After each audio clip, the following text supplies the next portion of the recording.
マグロの解体は単なる芸術、技術以上のものだと思っていて、日本では本当に文化的で、儀式的な行為でもあって。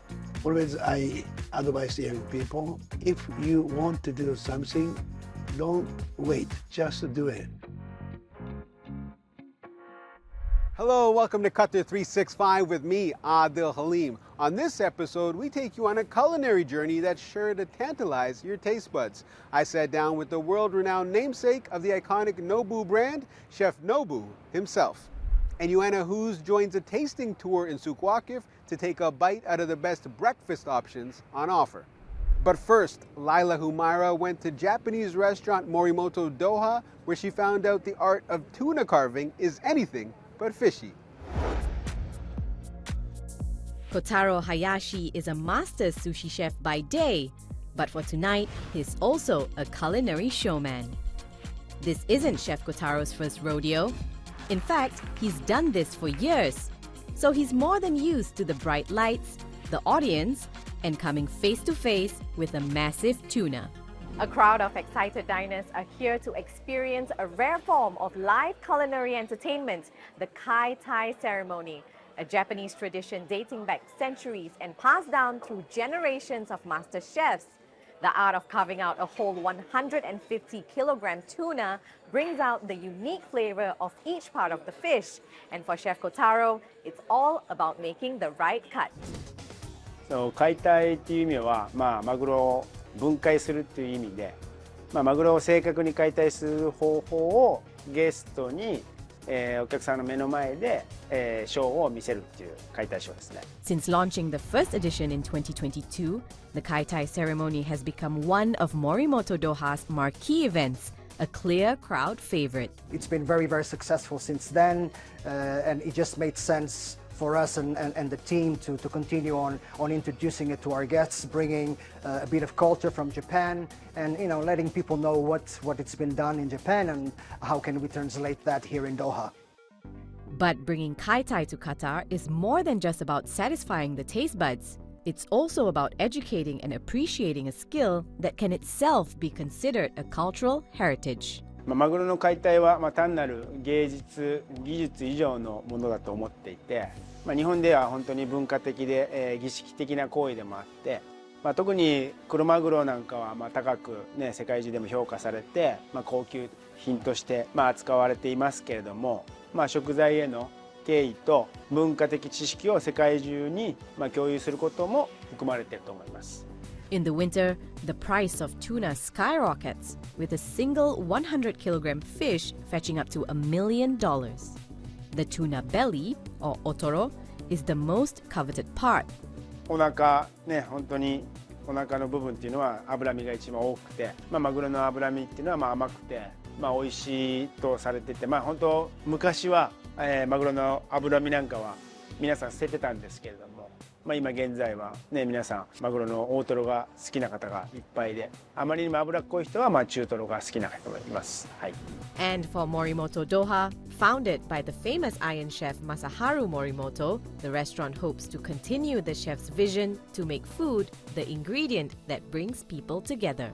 Morimoto-san has always had in mind creating a bridge between the Japanese culture and the Western culture. I think the chandelier that we have just behind us is a prime example of that. And I think the menu of Morimoto is pretty much the same features, the same characteristics. Nobu. It's one of the most iconic restaurants in the world, and 2024 marked the brand's 30th anniversary. With more than 50 locations worldwide, including this one here in Qatar, Nobu's namesake, Nobuyuki Matsuhisa, is a world-renowned restaurateur, chef, businessman, and best-selling author. I got a chance to sit down with Chef Nobu during his recent visit to Doha. Chef Nobu, welcome to Doha. Thank you. You're here to host several exclusive events, from master classes to a 7-course menu curated by yourself. Now, why did you decide to stop here as part of your year-long celebration of 30 years of the Nobu brand? Well, it's like since 1994, so 30 years, amazing for me because time to fly. But between these 30 years, so we have like 56 Nova around the world, including 5 continents. I'm so much proud to we doing well, and all the teams, strong the teams, including Doha. So Middle East, it's growing so fast, and the people know it's good food too. Now, each Nobu location is very unique in its design. Here in Doha, for example, it's a closed oyster shell, which is symbolic of the country's rich pearl diving history. Why is that important to get part of the design process to reflect the place that you're in? For me, so restaurants most important, good food, good service. And of course, it's like a design means customers stay here, start eating. You can see the nice view and like a good space. It makes more feel comfortable. And especially this one, its image is like more ocean, also normal restaurant, like a seafood, including sushi.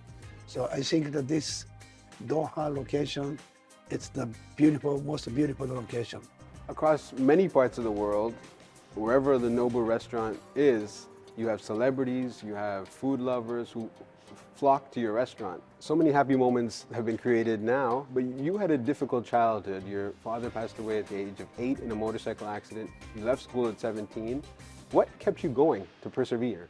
Always I advise young people, if you want to do something, don't wait, just do it.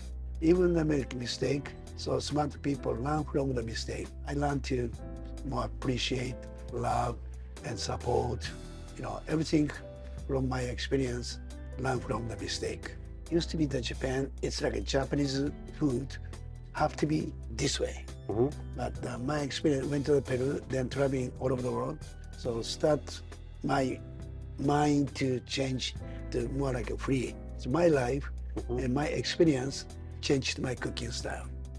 Now I'm gonna get to join Chef Nobu in the kitchen. I'm really excited about this. So, can I show you to my couple signature dishes for you? Absolutely. So first one, this is the fresh yellowtail. Very simple, clean flavor, very simple, and I think it's too simple, but people love this one. We call yellowtail jalapenos.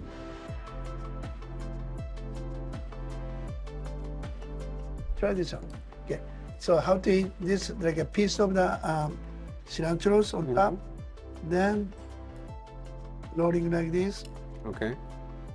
Then dip sauce. You can eat it. You can use this chopstick. I'm left-handed. Tell me comment.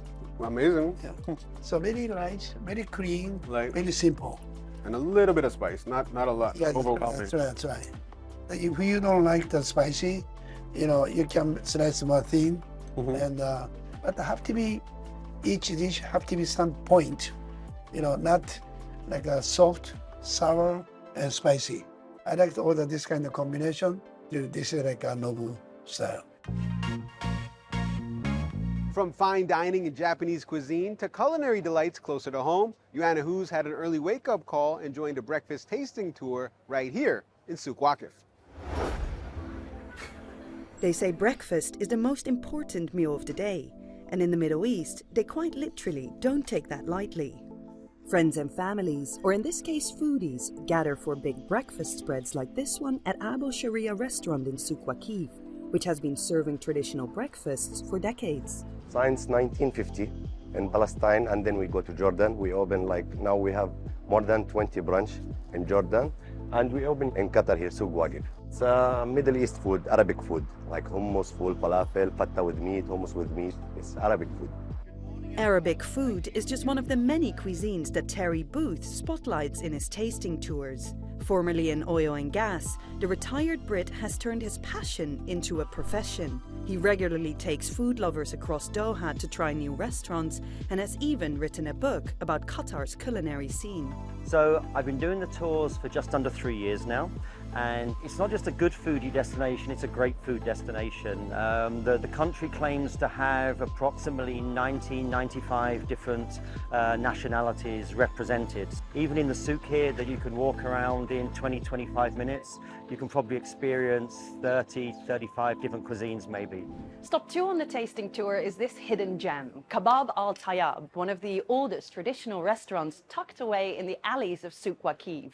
It's a little bit hard to find, but exactly the kind of place that Terry likes to take his diners to, a spot that they might not know exists, where they can try food and flavors that they might not be that familiar with.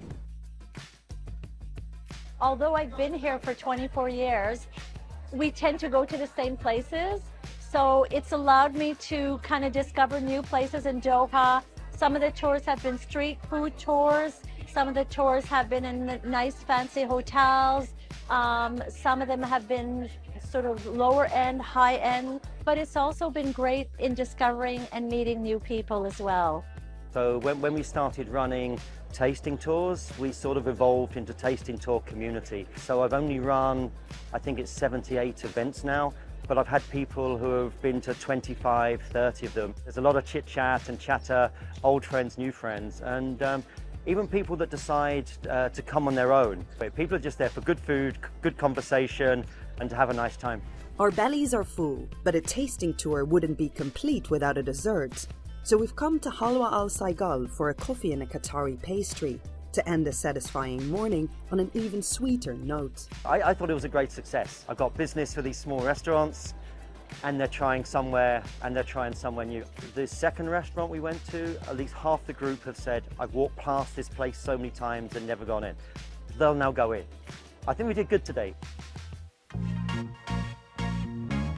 From chopping it up with celebrity chefs visiting Doha to sampling authentic local foods in one of the most iconic parts of the city, we hope you enjoyed this episode. But that's all the time we have for now. For more, check out Euronews.com and connect with us through a hashtag. Thanks for watching, and we'll see you next time on Qatar 365.